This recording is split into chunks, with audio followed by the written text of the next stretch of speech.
My name is Sean Conley. I live in San Francisco, California. I'm a sponsored skateboarder, and I also run a skateboarding program for youth called the SF Skate Club.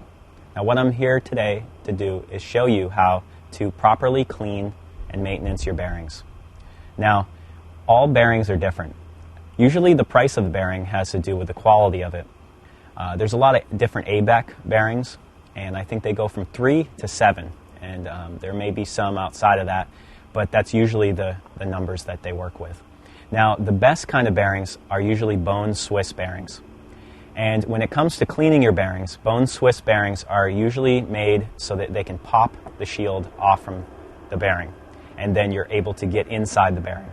You take your bearing, and you take something like a razor blade that I have here, or anything that's really pointed small, maybe a jackknife or something like that, and you poke it into the shield, and you pop the shield off. Now that you've popped your shield off, you'll notice that you can actually see the ball bearings themselves that are inside.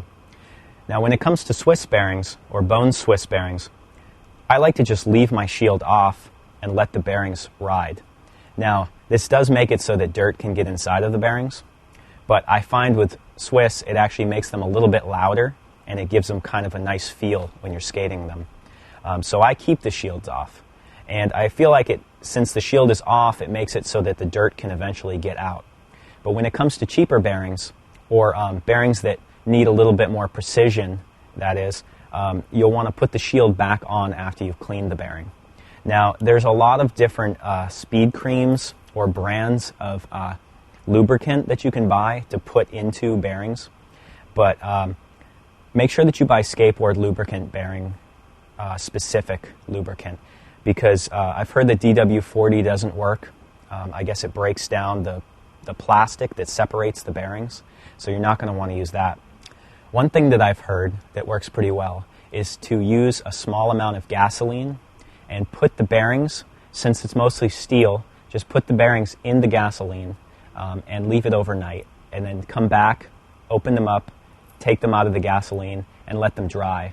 Now, what this does is it dries out the bearing as dry as it can possibly get, and then from that point you can add your lubricant after that.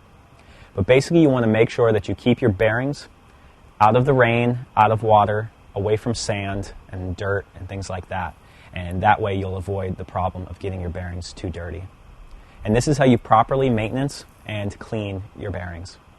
My name is Sean Conley, and I'm from San Francisco, California, and I'm a sponsored skateboarder and run a program for youth called SF Skate Club. You can learn more about it at sfskateclub.com.